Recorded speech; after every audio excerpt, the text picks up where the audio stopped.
Assalamualaikum warahmatullahi wabarakatuh. Kami dari kelompok 5 akan mempresentasikan hasil diskusi kami yang berjudul dengan pengembangan instrumen non-tes matematika dengan anggota kelompok yaitu Elsa Juni Setiawati dengan akhiran 01 dan Indah Lestari dengan akhiran NIM 08 dan Siti Nurjana dengan akhiran NIM 085. Saya di sini akan menjelaskan tentang penyusunan instrumen non-tes. Instrumen untuk memperoleh informasi hasil belajar non-tes terutama digunakan untuk mengukur hasil belajar yang berkenaan dengan soft skill dan vocational skill, terutama yang berhubungan dengan apa yang dapat dibuat atau dikerjakan oleh peserta didik daripada apa yang diketahui atau dipahaminya.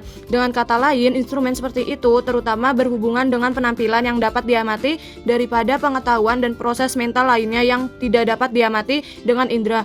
Selain itu, instrumen seperti ini memang merupakan satu kesatuan dengan instrumen tes lainnya, karena tes pada umumnya mengukur apa yang diketahui, dipahami, atau yang dapat dikuasai oleh peserta didik dalam tingkatan proses mental yang lebih tinggi. Akan tetapi belum ada jaminan bahwa yang mereka miliki dalam kemampuan mental itu dapat didemonstrasikan dalam tingkah lakunya. Selanjutnya, instrumen non-tes dapat pada digunakan jika kita ingin mengetahui kualitas proses dan produk dari suatu pekerjaan serta hal-hal yang berkenaan dengan domain efektif seperti sikap, minat, bakat, dan motivasi. Setiap dimensi dan aspek yang diukur memerlukan alat atau instrumen yang berbeda. Pada prinsipnya, setiap melakukan evaluasi pembelajaran, kita dapat menggunakan teknik tes dan non-tes, sebab hasil belajar atau aspek-aspek pembelajaran bersifat aneka ragam. Hasil belajar dapat berupa pengetahuan teoretis, keterampilan, dan sikap. Pengetahuan teoretis dapat diukur dengan menggunakan teknik tes. Keterampilan dapat diukur dengan menggunakan tes perbuatan. Adapun perubahan sikap dan pertumbuhan anak dalam psikologi hanya dapat diukur dengan teknik non-tes, misalnya observasi, wawancara, skala sikap, dan lain-lain. Dengan kata lain, banyak aspek pembelajaran termasuk jenis hasil belajar yang hanya dapat diukur dengan teknik non-tes. Jika evaluator hanya menggunakan teknik tes saja, tentu data yang dikumpulkan menjadi kurang lengkap dan tidak bermakna, bahkan dapat merugikan pihak-pihak tertentu. Justru teknik non-tes digunakan sebagai suatu kritikan terhadap kelemahan teknik tes. Selanjutnya ada penyusunan angket. Angket termasuk alat untuk mengumpulkan dan mencatat data atau informasi, pendapat, dan paham dalam hubungan kausal. Angket mempunyai kesamaan dengan wawancara, kecuali dalam implementasinya. Angket dilaksanakan secara tertulis, sedangkan wawancara dilaksanakan secara lisan. Keuntungan angket antara lain, yang pertama, responden dapat menjawab dengan bebas tanpa dipengaruhi oleh hubungan dengan penelitian atau penilaian, dan waktu relatif lama sehingga objektivitas dapat terjamin. Yang kedua, ada informasi atau data terkumpul lebih mudah karena itemnya homogen. Yang ketiga, dapat digunakan untuk mengumpulkan data dari jumlah responden yang besar yang disajikan sampel. Berikutnya ada kelemahannya angket antara lain. Yang pertama, ada kemungkinan angket diisi oleh orang lain. Yang kedua, hanya diperuntukkan bagi yang dapat melihat saja. Yang ketiga, ada responden hanya menjawab berdasarkan jawaban yang ada. Selanjutnya, angket terdiri atas beberapa bentuk, yaitu yang pertama, bentuk angket berstruktur, yaitu angket yang menyediakan beberapa kemungkinan jawaban. Bentuk angket berstruktur terdiri atas 3 bentuk, yaitu yang pertama, bentuk jawaban tertutup, yaitu angket yang setiap pertanyaannya sudah tersedia berbagai alternatif jawaban. Yang kedua, bentuk jawaban tertutup, tetapi pada alternatif jawaban terakhir diberikan secara terbuka. Hal ini dimaksudkan untuk memberikan kesempatan kepada peserta didik untuk menjawab secara bebas. Yang kedua, bentuk jawaban bergambar, yaitu angket yang memberikan jawaban dalam bentuk gambar. Yang kedua itu bentuk angket tak berstruktur, yaitu bentuk angket yang memberikan jawaban secara terbuka, peserta didik secara bebas menjawab pertanyaan tersebut. Hal ini dapat memberikan pemahaman yang lebih mendalam tentang situasi, tetapi kurang dapat dinilai secara objektif. Jawabannya tidak dapat dianalisis secara statistik, sehingga kesimpulannya pun hanya merupakan pandangan yang bersifat umum. Untuk menyusun angket dapat mengikuti langkah-langkah sebagai berikut. Yang pertama itu ada menyusun kisi-kisi angket. Tabelnya bisa dilihat ada pada makalah atau PPT. Nah, berikutnya ada yang kedua itu menyusun pertanyaan-pertanyaan dan bentuk jawaban yang diinginkan, berstruktur atau tak berstruktur. Setiap pertanyaan dan jawaban harus menggambarkan atau mencerminkan data yang diperlukan. Pertanyaan harus diurutkan sehingga antara pertanyaan yang satu dengan lainnya ada kesinambungan. Yang ketiga, membuat pedoman atau petunjuk cara menjawab pertanyaan sehingga memudahkan peserta didik untuk menjawabnya. Berikutnya ada jika angket sudah tersusun dengan baik, perlu dilaksanakan uji coba di lapangan sehingga dapat diketahui kelemahan-kelemahannya.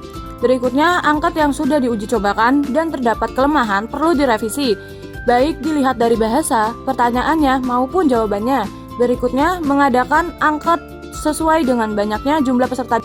Beberapa hal yang harus diperhatikan dalam menyusun dan menyebarkan angket yaitu yang pertama, setiap pertanyaan harus menggunakan bahasa yang baik dan benar, jelas, singkat, tepat, dan sederhana sehingga mudah dimengerti oleh peserta didik. Yang kedua, jangan menggunakan dua kata sangkal dalam satu kalimat pertanyaan. Yang ketiga, hindari pertanyaan berlaras dua. Selanjutnya, buatlah pertanyaan yang tepat sasaran. Yang selanjutnya, jika terdapat angket yang tidak diisi, maka harus membagikan lagi angket itu kepada peserta didik yang lain sebanyak yang tidak menjawab atau tidak mengembalikan. Selanjutnya, dalam menyebarkan angket, hendaknya dilampirkan surat pengantar angket.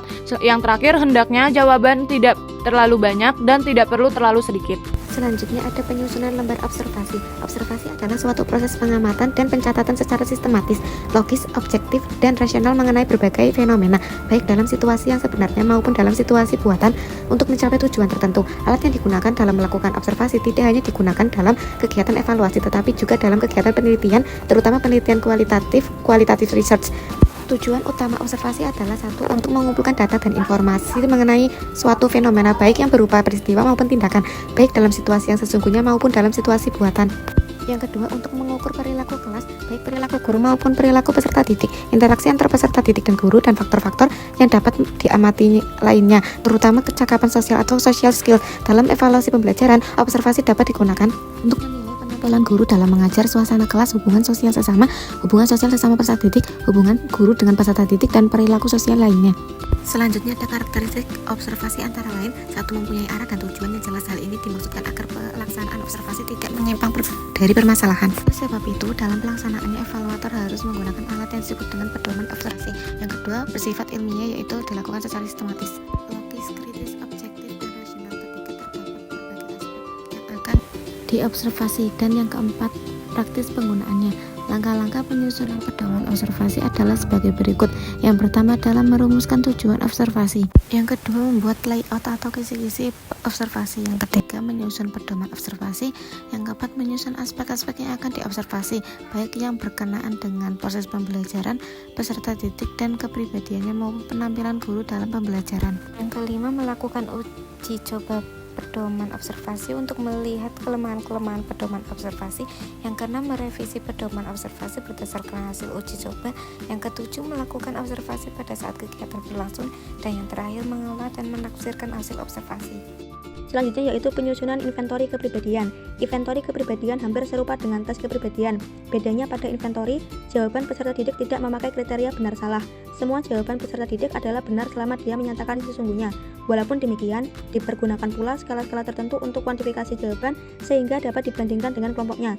Aspek-aspek kepribadian yang biasanya dapat diketahui melalui inventori ini, seperti sikap, minat, sifat-sifat kepemimpinan, dan dominasi. Dari sekian banyak bentuk tes dan non-tes yang telah penulis kemukakan di atas, pada akhirnya guru harus memilih bentuk-bentuk tersebut sesuai dengan ranah yang diukur. Misalnya untuk ranah kognitif, guru dapat menggunakan bentuk tes lisan, tes perbuatan, tertulis dalam bentuk uraian, bentuk pilihan ganda, dan lain sebagainya. Untuk ranah efektif, guru dapat menggunakan bentuk skala sikap, observasi, skala minat, wawancara, laporan pribadi, dan lain-lain. Untuk ranah psikomotor, ada baiknya kita mengikuti pendapat Gagne 1977 yang mengatakan ada dua kondisi yang dapat mengoptimalikan hasil belajar keterampilan, yaitu kondisi internal dan kondisi eksternal. Untuk kondisi internal, guru dapat menggunakan dua cara, yaitu mengingatkan kembali sub-sub keterampilan yang sudah dipelajari dan mengingatkan langkah-langkah gerakan yang telah dikuasai. Untuk kondisi eksternal, guru dapat menggunakan instruksi verbal, gambar, demonstrasi, praktik, dan umpan balik. Dalam pedoman penilaian Dikdaknas 2006, dikemukakan bahwa keterkaitan antara ranah kognitif, afektif, dan fungsi motor dalam penilaian dapat divisualisasikan pada tabel berikut. Nah, tabel tersebut terdapat di dalam makalah. Selanjutnya yaitu penyusunan instrumen wawancara. Wawancara merupakan salah satu bentuk alat evaluasi jenis non-tes yang dilakukan melalui percakapan dan tanya jawab, baik langsung maupun tidak langsung dengan peserta didik. Pengertian wawancara langsung adalah wawancara yang dilakukan secara langsung antara pewawancara atau guru dengan orang yang diwawancarai atau peserta didik tanpa melalui perantara. Sedangkan wawancara tidak langsung artinya pewawancara atau guru menanyakan sesuatu kepada peserta didik melalui perantara orang lain atau media.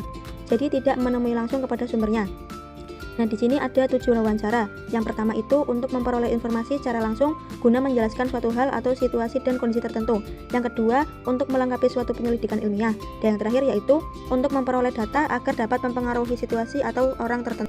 Nah, wawancara juga mempunyai kelebihan dan kekurangan. Kelebihan wawancara yaitu dapat berkomunikasi secara langsung kepada peserta didik sehingga informasi yang diperoleh dapat diketahui objektivitas. Dan yang kedua, dapat memperbaiki proses dan hasil belajar. Yang ketiga, pelaksanaan wawancara lebih fleksibel, dinamis, dan personal. Di sini juga ada kelemahan wawancara, yaitu yang pertama, jika jumlah peserta didik cukup banyak, maka proses wawancara banyak menggunakan waktu, tenaga, dan biaya. Yang kedua, ada kalanya terjadi wawancara yang berlarut-larut tanpa arah, sehingga data kurang dapat memenuhi apa yang diharapkan. Dan yang terakhir yaitu sering timbul sikap yang kurang baik dari peserta didik yang diwawancarai dan sikap overreaction dari guru sebagai pewawancara. Karena itu perlu adanya adaptasi diri antara pewawancara dengan orang yang diwawancarai. Selanjutnya ada pertanyaan wawancara yang menggunakan bentuk. Yang pertama itu bentuk pertanyaan berstruktur, yaitu pertanyaan yang menuntut jawaban agar sesuai dengan apa yang terkandung dalam pertanyaan tersebut. Pertanyaan semacam ini biasanya digunakan jika masalahnya tidak terlalu kompleks dan jawabannya sudah konkret. Yang kedua, bentuk pertanyaan tak berstruktur, yaitu pertanyaan yang bersifat terbuka, peserta didik secara bebas menjawab pertanyaan tersebut. Pertanyaan semacam ini tidak memberi struktur jawaban kepada peserta didik karena jawaban dalam pertanyaan itu bebas. Dan yang ketiga itu bentuk pertanyaan campuran, yaitu pertanyaan yang menuntut jawaban campuran, ada yang berstruktur, ada pula yang bebas. Nah, untuk menyusun pedoman wawancara itu ada langkah-langkahnya, yaitu yang pertama merumuskan tujuan wawancara, membuat kisi-kisi atau layout dan pedoman wawancara. Yang ketiga menyusun pertanyaan sesuai dengan data yang diperlukan dan bentuk pertanyaan yang diinginkan. Untuk itu perlu diperhatikan kata-kata yang digunakan, cara bertanya, dan jangan membuat peserta didik bersikap defensif. Yang keempat, melaksanakan uji coba untuk melihat kelemahan-kelemahan pertanyaan yang disusun sehingga dapat diperbaiki lagi. Yang kelima itu melaksanakan wawancara dalam situasi yang sebenarnya.